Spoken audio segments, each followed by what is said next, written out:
una forma más, porque las personas van a salir y van a, o sea, buscar su economía. Eso es lo que va a pasar.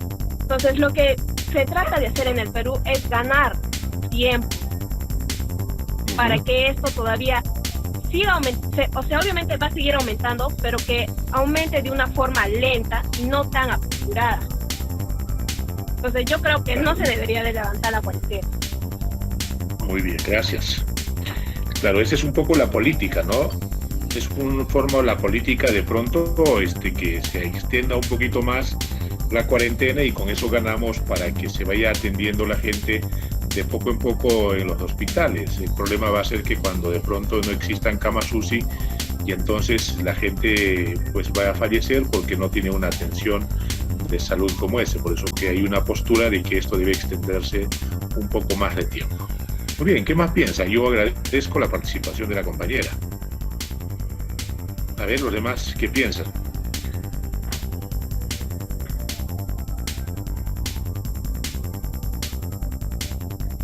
María Alicia, ¿qué piensas? A ver, por favor, escuchamos tu opinión. O María Elena.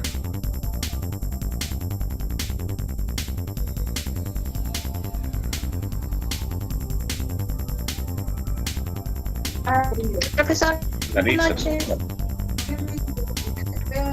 Profesor, yo debería levantar la cuarentena porque en Perú disciplinamos y apenas se levanta vamos a empezar a salir y no nos vamos a empezar de repente personas mayores, personas vulnerables pueden contagiar, muy trágico, y cuando pasa tenemos que tomar con sí. No es como en China, en Wuhan, que fueron así, ¿no? Fueron disciplinados y digamos, lo que sale, que no salga, y cumplir, ¿no? Cada uno cumplió su cuarentena y como lograron bajar un poco los contagiados. Yo creo que acá no vamos a ir, por eso, ese es mi punto de vista, profesor, que no debe quitar la cuarentena. Gracias, Milagros. Sí, pues aquí en el país tenemos algunos problemas que son parte de nuestra cultura y nuestra idiosincrasia peruana, ¿no? O sea, no sabemos respetar reglas, ¿no? De pronto tampoco hemos guardado una cuarentena bastante minuciosa.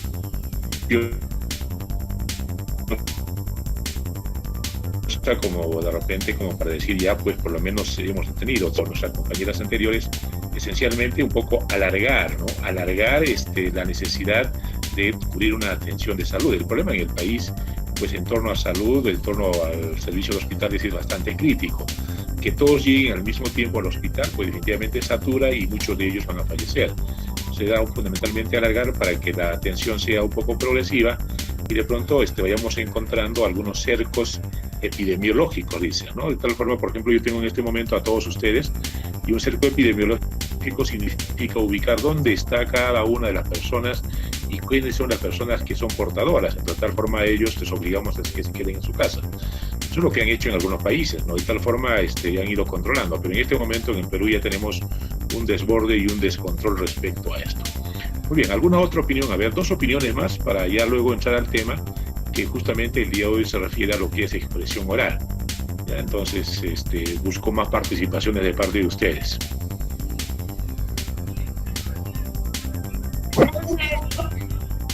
Marcela, gracias. Marcela Margarita, te escuchamos. Profesor, yo opino de que respecto a este caso, se debería hacer así como el censo, que hay personas capacitadas que van casa por casa, pero en vez de hacer el censo deberían ir casa por casa a hacer las pruebas moleculares a todas las familias. Y que el presidente diga, ¿no? Estos 2 días no van a salir, así como el domingo y un lunes más puede ser. Los 2 días no salen mientras que se van realizando todas las pruebas, van viendo a quienes dan casos positivos y negativos, y a los casos positivos, entonces esas personas restringirlas, de sí o sí de que salgan, y todos los demás que están sanos, que puedan salir normal, porque se sabe, ¿no? También que hay muchas personas que no tienen que comer o están sobreviviendo a las justas y ellos quieren salir a vender, a hacer algo pues para tener para comer. Entonces yo creo que eso sería un poco mejor. Claro, gracias Margarita. Claro, eso se llama el cerco epidemiológico. debe ser así, la metodología, la lógica que tú tienes es realmente bastante adecuada. El problema es que en el Perú no tenemos personas que puedan hacer ese servicio y tampoco tenemos en este momento las pruebas suficientes como para que se haga ese tipo de levantamiento de información, incluso se cierre algunos barrios, algunas zonas, incluso algunos distritos a fin de tener este control. Muy bien, una participación más, a ver, por favor, para ya luego entrar a explicar lo que hoy estamos un poco abordando el tema de lo que es expresión oral. Profesor, Bueno, Lucía, ¿Sí, me sí, gracias, escucha? Lucía, participa, Lucía. Sí, bueno, sí te yo escuchamos, creo Lucía. que las medidas que se están tomando ahora, que, bueno, antes de que digan que iba a finalizar la cuarentena, eso de cerrar los mercados, ¿no? Todo eso del transporte, creo que debió darse al comienzo cuando se supo que el virus llegó al Perú. Y yo creo que hubiera terminado mucho antes, si es que se hubieran dado las medidas así restringidas. Si se hubiera restringido un montón de cosas al comienzo, porque creo que el error del gobierno fue ir poco a poco implementando ciertas medidas. Yo creo que debió ser de frente, decir ya nadie sale de su casa, no hay transporte, no hay mercados, no hay, no sé, porque Gracias, Lucía. eso de ir poco a poco, como que creo que ahora ya se descontroló y ahora el gobierno está dejándolo en las manos de cada uno, como que ya quien quiera salga, quien no, no salga y ya, como que ya no saben qué hacer. Y Claro, profesor, que pueda salvarse se salve, ¿no? Micaela, te escuchamos, Micaela. Sí, también decir que o sea, todavía no hay una cura, por lo tanto aún es latente esto de infectarnos. Y si se acaba la cuarentena, yo creo que van a pasar muchas peores cosas. Entonces, Bien, muchas gracias. Sí, pues, bueno, esperemos cómo reacciona la gente estos días. En Ecuador se ha prolongado la cuarentena hasta el día 24 de mayo y en el caso de Colombia se ha extendido, ¿no? Tampoco aún todavía no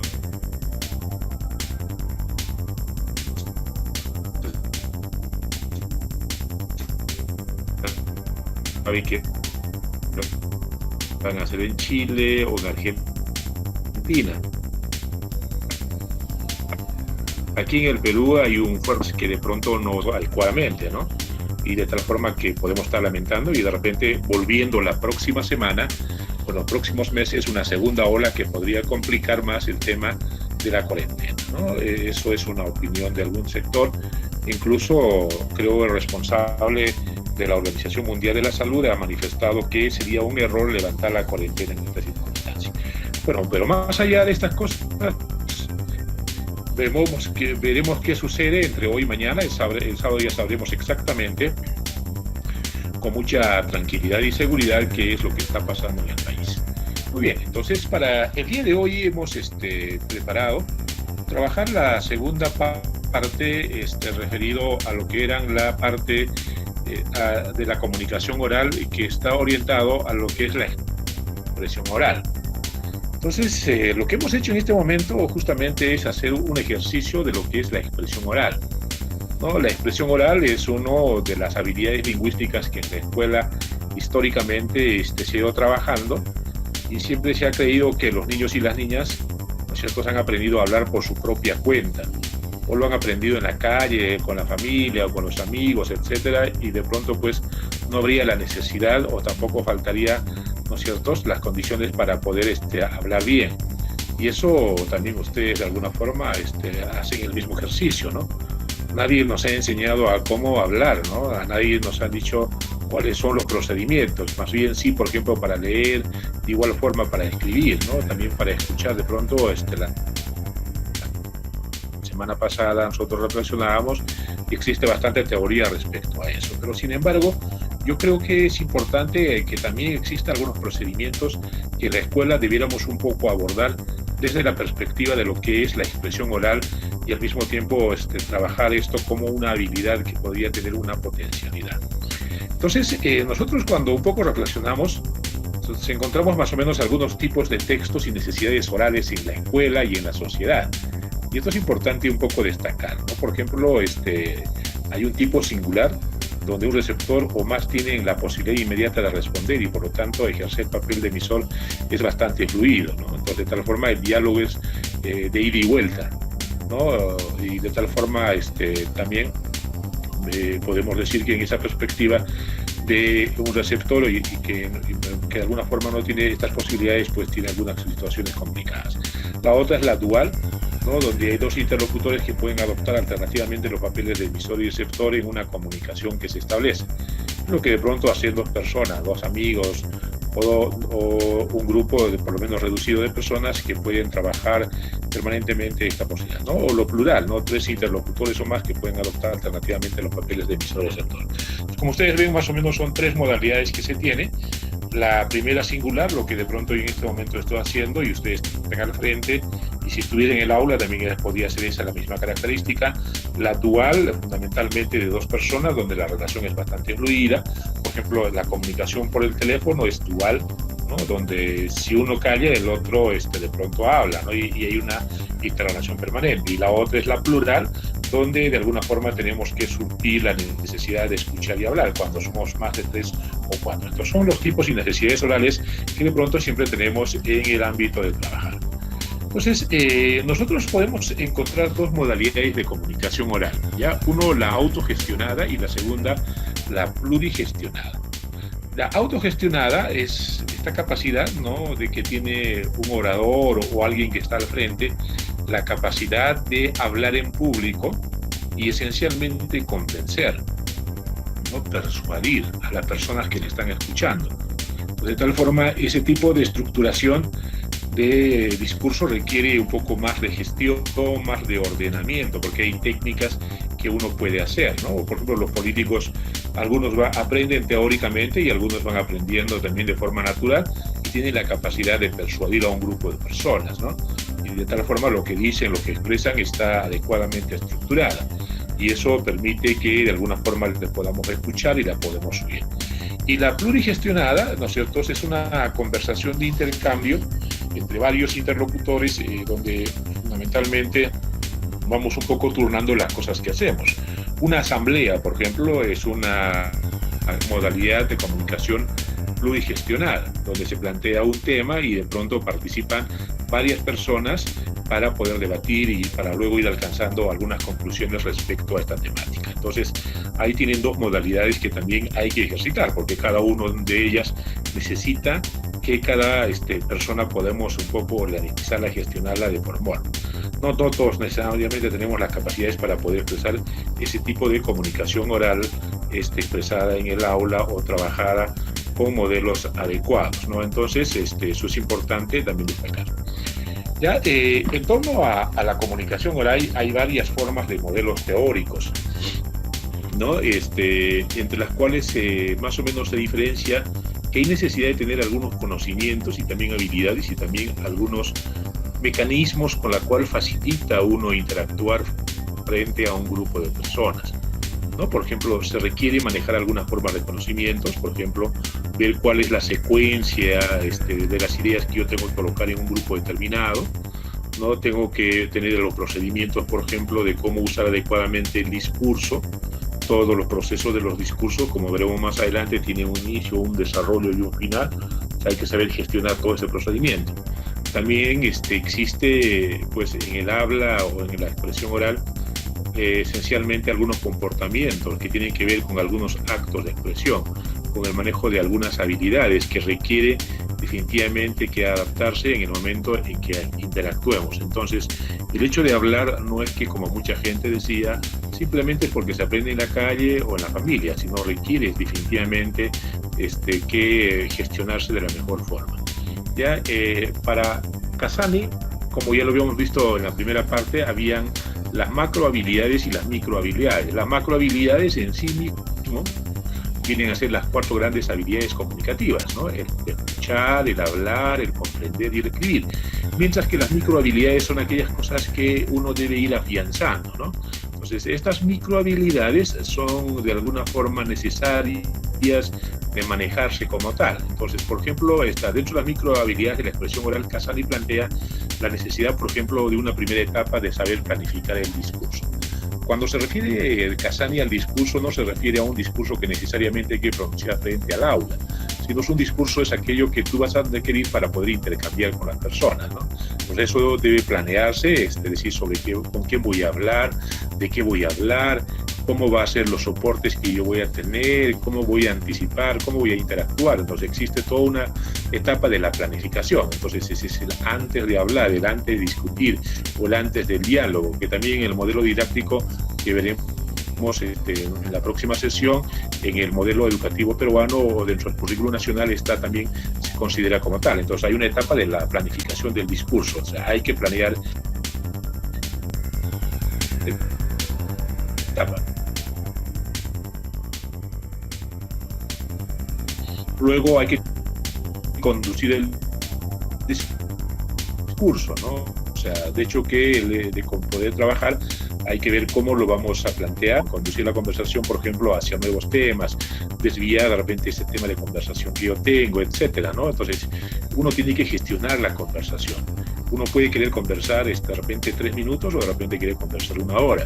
Entonces eso hay que saber cómo cortar, en la forma de cómo preguntar, cómo indirectamente de repente hacer que concluya la conversación o de cómo profundizar la conversación, ¿no? Por ejemplo, en eso son muy buenos los periodistas cuando ponen a entrevistar a un político o a las personas que de pronto ellos tienen a la frente, ¿no? Te van preguntando, y de pronto pues ahí hay una pugna, ¿no? Entre el periodista que quiere que hables aquellas cosas que pueda vender como noticia y aquella persona que de pronto se cuida o trata solamente de comunicar lo que quiere que la población se entienda, ¿no? Por ejemplo, yo en mi experiencia personal permanentemente tengo eso con los periodistas, ¿no? Me llaman y siempre su muletilla es y dice, quiero consultarle, pero eso consultar de pronto hacen a decir una infinidad de cosas. Y la primera vez que declaraba, pues me hacían hablar cosas que de pronto yo mismo no lo quería decir, pero te colocan las palabras y de pronto eso aparece al día siguiente como noticia. Entonces eso es cómo conducen el discurso, ¿no? Cómo gestionan el discurso. Bueno, después que he aprendido algunos trucos, entonces como que de pronto yo me hago el sordo que no escucho, entonces solamente les comunico lo que me interesa, ¿no? Entonces eso a veces está bajo el interés del periodista y a veces no necesariamente. Entonces algo así ocurre, ¿no? Cuando uno gestiona la comunicación, tanto en el que escucha y también tanto en el emisor. Entonces tenemos que saber conducir. Si un discurso es un público, con mayor razón de cómo iniciar el tema, cómo voy desarrollando y cómo también cierro. También la necesidad de poder conducir la interacción, a lo que anteriormente les decía, ¿no? Cómo debe intervenir, en qué momento hay que dejar los roles, cómo debe enfatizarse el turno de la palabra, aprovechar los tiempos, ceñirse a las convencionalidades. Siempre es importante decir, a ver, participas tú, y tienes 1 minuto, cerramos. O sea, esas son habilidades comunicativas orales que se requieren manejar, ¿no? De tal forma, tenemos que ceñirnos a una serie de convencionalidades que es importante determinar al inicio y la palabra. Esas son parte de las microhabilidades que nos plantea Casani, ¿no? También el otro, de negociar los significados, ¿no? A veces uno expresa algo que de pronto no necesariamente se conoce, entonces eso hay que ir viendo qué se entiende por esa palabra, cómo se negocia ese significado, cómo nos ponemos de acuerdo respecto a esa palabra que queremos expresar, que también es una forma de decir, ¿no? Por ejemplo, es muy habiloso ahí las mamás cuando dicen, ¿qué es lo que me quieres decir con lo que estás expresando? ¿No? Entonces son de alguna forma de interrumpir para que se aclare algunas cosas, ¿no? Y finalmente podemos también decir que hay algunos elementos de la producción de texto, ¿no? Que facilita la comprensión fundamentalmente de las personas que están recibiendo, y como por ejemplo eludir palabras irrelevantes, usar expresiones y fórmulas de rutina, usar muletillas, pausas, autocorregirse, pulir el significado, etcétera, que son elementos que me permiten producir mejor lo que yo expreso, ¿no? También ahora en la comunicación oral, de hecho que tiene que haber algunos elementos no verbales, ¿no? Por ejemplo, controlar la voz, la impostación, el volumen, los matices, el tono, usar los códigos no verbales, ¿no? Por ejemplo, esto de mirar los ojos, los gestos, los movimientos, que son elementos fundamentales, ¿no? De pronto, pues lo que a veces decimos solamente representa una mínima cantidad y la mayor parte, pues representa nuestros códigos no verbales al momento de interactuar, y eso también es totalmente aprendido. Muy bien, entonces en la última parte ya de esta conversación que tenemos, y luego abriremos unos 3-4 minutos de conversa y luego les voy a dejar ya un tiempo para que puedan hacer una reflexión y también al mismo tiempo ya trabajen con el aula virtual, ¿no? Es respecto a la expresión, la didáctica y la expresión oral. Cuando hablamos a la didáctica y la expresión oral es un poco reflexionar cómo esto llevar al aula, ¿no? Cómo hacer que esto funcione con niños. De hecho, lo que les he dicho es un poco de los insumos teóricos. Lo que nos interesa fundamentalmente es cómo esto deben trabajar los niños en el aula. Lo primero que nos recomienda Casani es que respecto a esto los estudiantes deben tomar conciencia de las necesidades orales. Es bien complicado cuando en el aula queremos trabajar la comunicación oral, iniciar alguna reflexión respecto a esto, ¿no? Por ejemplo, al principio, ¿no? Yo les he planteado un tema y que de pronto algunos lo han pensado una vez, 2 veces y se han ido han ido de alguna forma perdiendo sus temores y han ido interviniendo, y algunos de pronto se han callado simplemente y de pronto no querían participar, porque de repente hay algunas dificultades porque no se tiene pues necesariamente las habilidades comunicativas orales, no necesariamente estamos acostumbrados a hablar en público, pero si fuese un espacio probablemente informal, ahí sí corre la conversación, es fluido las cosas que decimos, mientras en grupo, en un espacio formal, no necesariamente ocurre eso, ¿no? Entonces hay que tomar definitivamente la necesidad de conciencia de las necesidades orales. Y es importante generar ese tipo de espacios, porque eso fortalecer sus capacidades orales y también profesionales, ¿no? Porque en la medida que podamos romper eso, también uno se va acostumbrando a participar, a interactuar, y eso contribuye a la formación personal de ustedes y profesional. El otro, el progreso es a mediano plazo, ¿no? El desarrollo de las habilidades siempre tiene un mediano y largo plazo. O sea, no es que uno de la noche a la mañana va a empezar a hablar en público, ¿no? Sino es progresivo, ¿no? O sea, tenemos que ir partiendo de poquito a más. Algunos tienen que aprender a romper el miedo, luego ya progresivamente se les hará bastante familiar. Las personas que siempre participan, por ejemplo, y siempre seguro lo han hecho desde la escuela, y eso es ya como parte de rutina. Y algunos que siempre pasamos una buena parte de la clase, por ejemplo, casi escuchando, ¿no? La corrección y la fluidez es un tema que es importante nosotros en la corrección de nuestras formas de hablar y para darle la fluidez correspondiente. El orden en la clase, que también es un elemento importante que hay que generar con los estudiantes, y romper siempre el silencio más allá de repente de lo que esto sea una necesidad en el aula. Es importante eso, ¿no? Planificar la actividad de la expresión oral, que es otra forma de cómo trabajamos el tema de la expresión oral. ¿Qué ejercicios podemos generar en el aula, ¿no? Podemos hacer que cualquier tema de problemática que hay en el aula, la llevarlo para poder conversar, ¿no? Entonces eso es importante. Pueden haber una serie de tipologías, ¿no? Pueden haber desde ejercicios que tengan que ver de la forma como interactuar hasta textos estructurados. Por ejemplo, ¿cuáles son los textos más estructurados en la comunicación oral? Son más o menos como 5. La primera, por ejemplo, es el diálogo. El diálogo es una cuestión sumamente fluida, ¿no? Y generalmente el diálogo es entre 2 personas o de 1 a un grupo de personas. Su característica es un poco informal, o sea, no existen reglas, no existen parámetros. Conversamos y dialogamos sobre aquellos temas que pueden ser planificadas, pero también pueden ser totalmente espontáneas, ¿no? O un suceso que ocurre, entonces sería motivo de un diálogo. En un diálogo, fundamentalmente, lo que hay que guardar son los turnos, ¿no? Incluso esos turnos no son necesariamente estructurados. Entonces el diálogo es una forma de ejercicio que hay que ejercitar en el aula de forma permanente, y no necesariamente hay que planificar una sesión para hacer un diálogo. La segunda es la conversación. La conversación como que de pronto ya tiene un tema en el que vamos a interactuar varias personas, y en una conversación al final podemos acabar con algunos acuerdos, porque esa es la naturaleza de la conversación, ¿no? La conversación pues es generar la reflexión sobre algo, y al final obtenemos algunas conclusiones y algunos acuerdos respecto a esto. La tercera modalidad son, en este caso, las exposiciones, ¿no? Uno expone un tema y fundamentalmente la exposición tiene que haber un motivo de la exposición, que puede ser un tema o puede ser de repente alguna problemática, pero se expone. Entonces hay un dominio de experticia del que expone. La otra modalidad es la entrevista, La entrevista tiene como propósito obtener información y generalmente las preguntas son estructuradas. Entonces, ese, por ejemplo, es una modalidad. La otra, por ejemplo, es un drama, ¿no? Un drama es una representación de roles, ¿no? Sobre una temática que nosotros tenemos, que también es otra modalidad.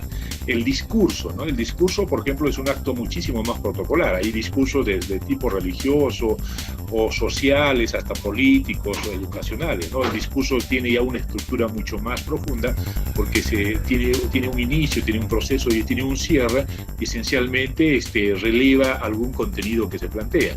Y es más, incluso el discurso requiere algunos elementos de oratoria como tal. Entonces, son estos grandes 5 más o menos tipos de variedades que se usa frecuentemente en nuestras formas de conversación, ¿no? Estas 5 formas de cómo podemos un poco profundizar la comunicación en el aula hay que trabajarlas, ¿no?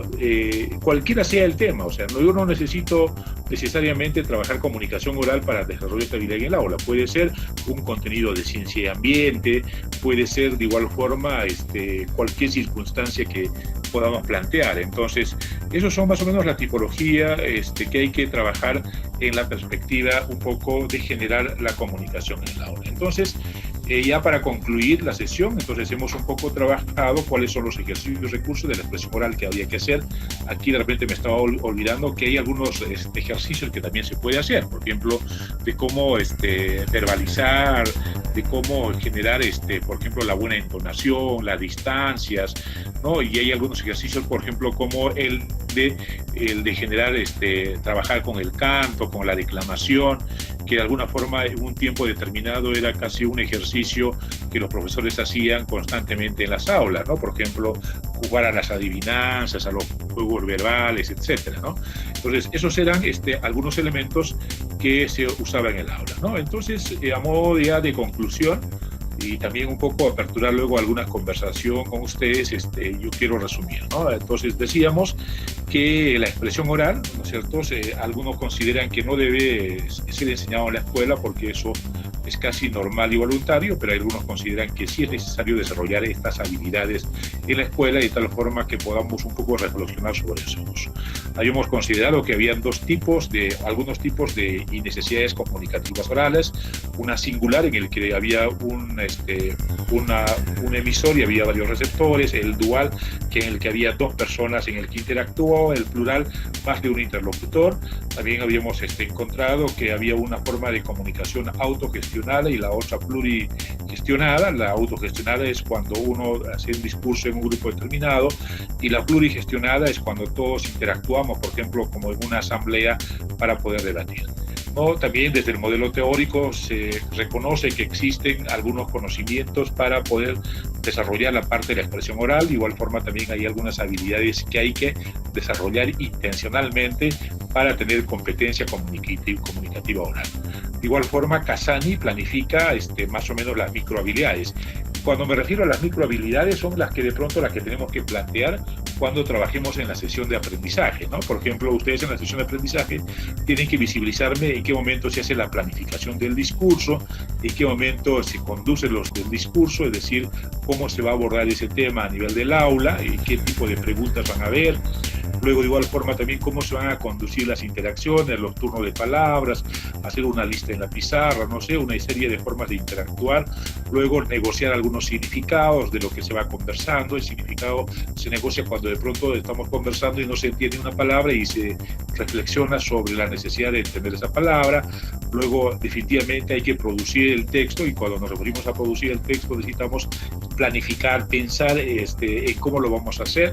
Por ejemplo, cómo vamos a hacer que las personas aprendan a eludir, por ejemplo, preguntas, cómo sepan expresar algunas expresiones y fórmulas de cortesía, de rutina, cómo usar muletillas y en qué momentos, cómo autocorregirse, etcétera, ¿no? Y también hay que considerar aspectos no verbales, ¿no? Como el tema de la controlación del voz, usar los códigos no verbales como los gestos, controlar la mirada, ¿no? Y finalmente decíamos algunas recomendaciones de la expresión oral en el aula que son necesarias. Entonces eso es lo que teníamos para el día de hoy programada, y no sé si ahora sí yo quiero dejar en esta última parte algunas preguntas y algunas inquietudes respecto a la necesidad de cómo trabajar la expresión oral en el aula. Dejo la pregunta o el turno de voz para ustedes.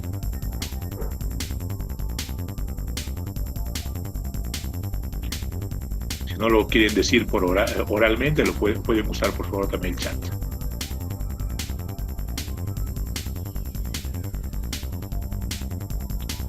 ¿No hay preguntas? Profesor, buenas noches. Fiorella, te escuchamos. Necesariamente las microhabilidades de Casani tienen que estar escritas tal y como es la acción, ¿no?, de cada microhabilidad dentro de la sesión de aprendizaje, o solamente, digamos, ¿no?, cuando se desarrolle ya en el aula la sesión, se suponga que ya se realizó, porque hay algunas acciones como por ejemplo el turno de la palabra, por normas yo creo que se turnan, ¿no?, los estudiantes para poder hablar o levantar la mano para hablar o algo así. Sí, eso debe ser como una ruta en la mente del profesor, ¿no? De hecho que hay algunas cosas que debemos ir trabajando en la idea más o menos de dirigir una sesión de aprendizaje, ¿ya? Pero para poderlo evidenciar tal vez es importante visibilizar en una sesión de aprendizaje. Esta debe ser como una ruta como que yo debo ir desarrollando en el aula en cada momento como tal, y eso va a permitirme a que el estudiante vaya haciendo vaya tomando conciencia al respecto, ¿no? Casani la plantea como la necesidad. De hecho que ahora no necesariamente la secuencia debe ser así lineal como el que estoy yo planteando, como solamente la planteamos por un sistema de ordenamiento, puede ir uno delante, después, etcétera, pero lo importante es que aparezca, ¿no? Lo que es importante que aparezca. ¿Más preguntas? Profesor, disculpe. Sí, te escuchamos. Micaela. En la parte donde nos dice interpretar, inferir, ¿cómo podemos trabajar esto con los niños si hay la mayoría de los niños usan la forma de interpretar e inferir? A ver, por ejemplo, podemos estar conversando respecto a un tema, ¿no? Hemos estado hablando, por ejemplo, sobre el coronavirus, ¿no? Y yo les decía, ¿qué creen ustedes que pueda suceder? ¿No? Dicen tal cosa, ¿qué opinan? Si de alguna forma yo le estoy invitando a que interpretemos, ¿no? Entonces, ese ejercicio cognitivo de la necesidad de interpretar es lo que nos importa, ¿no? Eso es lo que nos interesa, ¿no? En la comunicación oral es importante la interacción, ¿no? De hecho que no vamos a aprender comunicación oral como estamos haciendo en este momento, pero sí lo podemos hacer haciendo más preguntas, más reflexiones, generando más polémica, actuando de repente en escenarios naturales, ¿no? Por ejemplo, yo normalmente esta parte de la comunicación oral lo trabajo con estudiantes, con los chicos del año pasado y en los años anteriores. Por ejemplo, ellos preparan un pequeño texto oral, que en este caso es una representación o es alguna forma de expresión oral, y de pronto preparan con toda la secuencia que plantea Casani, y por grupos sabía yo proponerles un espacio en el que presenten, ¿no? Por ejemplo, un grupo, de repente, por ejemplo, hemos podido ahora trabajar sobre el coronavirus, ¿no? De tal forma yo les decía, ya, preparen algún tipo de texto oral. El grupo 1 se va a la Plaza de Armas, el otro a la puerta del Mercado San Camilo, etcétera. Entonces, el hecho de ir a ese lugar, ¿no es cierto?, y no estar adaptados, te genera una serie de necesidades comunicativas, pero también al mismo tiempo te pone en práctica aquellas cosas que de pronto tienen que ejercitarse en un espacio como ese, ¿no? Al principio los chicos en general tenían mucho miedo, y después ya cuando hacían la experiencia se daban cuenta que podían vencerse a sí mismos y al mismo tiempo poner en práctica sus formas de comunicación oral, ¿no? Entonces eso es importante. Eso es importante, ¿no? Porque se trata de colocar los escenarios, y los escenarios van a hacer que tú hagas esos ejercicios que tú estás preguntando. ¿Más preguntas, por favor? Gracias, profesor. ¿Alguna pregunta más?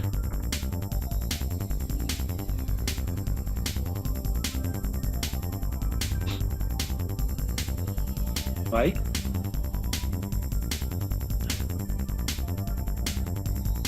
Profesor. Sí, te escuchamos.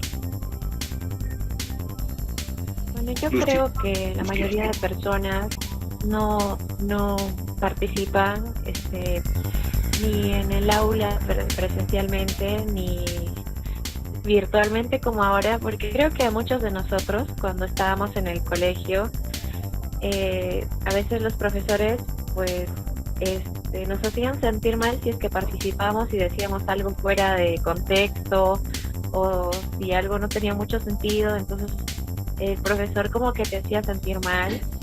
Y creo que se nos ha quedado eso bien grabado, entonces todo el mundo tiene miedo de comentar por el miedo de que esté mal. Entonces yo creo que nosotros como profesores debemos de cambiar eso y hacerle sentir confianza y seguridad al alumno, que no nos tenga ese miedo, ¿no?, de fallar. Y tampoco parte de los compañeros, porque hay muchas veces que los compañeros también hacen sentir mal a la persona que participa porque se burlan, ¿no? O algo por el estilo. Entonces creo que también es un factor que afecta muchísimo la expresión oral, el miedo, la inseguridad, el miedo a equivocarse. Claro, hay un factor que de pronto a todos nos genera temor, es el tema de hacernos pasar el ridículo, ¿no?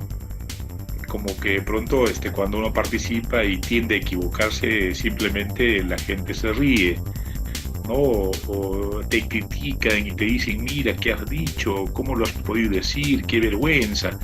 Ese tipo de cosas son los que de pronto constituyen especie de frenos en la comunicación oral y también en los comportamientos sociales que tenemos. Entonces, a eso un poco se refiere los temores que tú planteas, que definitivamente eso se va a encontrar mucho en la escuela y también en experiencia con niños, ¿no?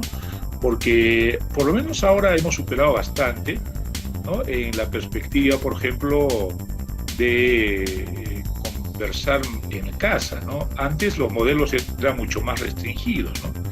Cuando los adultos hablaban, por ejemplo, era prohibido que estén los niños, ¿no? Y de pronto el papá en la casa decía, oye, este es un tema de adultos, ¿qué haces metiéndote tú?, ¿no? Entonces, y uno de pronto, por ese tipo de temores, no participaba, o incluyendo ya luego en la escuela, eso se va aprendiendo y llevando como tal. Entonces, hay que vencer justamente ese tipo de procesos, ese tipo de situaciones que, pues, definitivamente complican mucho nuestra forma de existencia social, ¿no? Hoy en día, por ejemplo, tener competencias comunicativas orales es sumamente ventajoso, ¿no? Quien no tiene comunicación, quien no tiene habilidades comunicativas sufre mucho para poderse insertar o conseguir un trabajo, ¿no? ¿Qué es lo primero que te observan cuando vas a algún ambiente social o cuando vas a buscar trabajo? La forma de cómo te comunicas oralmente, ¿no? Ese es tu gancho, ese es fundamentalmente tu presentación, ¿no? Entonces eso, pues definitivamente debemos de poder desarrollarla en la escuela. Muy bien, ¿alguna otra pregunta? Profesor, ¿me escucha? Sí, Stephanie. Tenía una consulta sobre las sesiones. Bueno, nosotros organizamos actividades que permitan la expresión oral a todos los niños. Generalmente o tradicionalmente siempre se enfoca, por ejemplo, la declamación de los niños en la poesía, todo eso. Siempre es un niño o dos, pero casi no llega a todo el grupo. Entonces, ¿qué estrategias podríamos usar nosotros para que todos los niños logren desarrollar esa expresión oral que quieren lograr? Ya. Mira, ese tipo de ejercicios como tú planteas, el tema de que los alumnos salgan a contar noticias, el hecho de que jueguen de repente jugando a la ronda, que son juegos de tipos de juegos que son canciones, rondas que se usan en la escuela, el tema de la declamación, que es la forma más tradicional de enseñar comunicación oral, son especie de pequeños ejercicios muy especializados, ¿no? Para poder declamar, por ejemplo, hay que pasar por una serie de formas de entrenamiento, ¿no? ¿Quién tiene la capacidad de declamar? Aquel que ha desarrollado habilidades comunicativas orales. Pero si tú le lanzas a un niño con muchos temores, con muchos problemas, sin haberle entrenado, para ese niño definitivamente va a tener un trauma. Por ejemplo, yo tenía una maestra y un maestro de primaria que castigaba a los niños, por ejemplo, los errores que ellos cometían, haciéndoles cantar. Y entonces, ¿qué significaba cantar? Cantar significaba, pues, de alguna forma, improvisar o generar, mostrar tus miedos, y luego todo el mundo se reía en el aula. A mí, por ejemplo, no me gusta cantar en público, a pesar de que sí sé cantar, pero sin embargo siento ese temor de que alguien se va a reír de las cosas que voy a hacer. Entonces, eso, por ejemplo, es un trauma. Entonces, puede constituirse la canción, el poema, etcétera, en especie de un trauma cuando no se trabaja didácticamente de la forma más adecuada. ¿Cómo debe enseñarse comunicación oral? ¿No? Comunicación oral, tanto en la versión de saber escuchar y en la versión de saber hablar, debe escucharse casi de forma natural. Debemos de trabajar en situaciones reales de uso, o sea, sin necesidad de forzar, ¿no? Por ejemplo, yo puedo llevar un tema a discusión en el aula y no necesariamente voy a yo estar diciéndole se participa de esta forma y de aquella forma. De repente yo genero conversación y empezamos a hablar sobre el tema. Y luego, casi como al final, reflexionaré y diré, a ver, ¿cómo hemos conversado? ¿Cómo hemos dialogado? ¿Quiénes han levantado la mano? ¿Cómo debían levantar la mano? ¿Por qué se generó tal? Ahí estoy haciendo la reflexión de lo que es fundamentalmente el uso de roles. Estoy también reflexionando sobre el uso de turnos, etcétera, ¿no? Entonces, lo que de pronto yo puedo ir trabajando. Entonces, el tema del planteamiento de las actividades debe ser eso.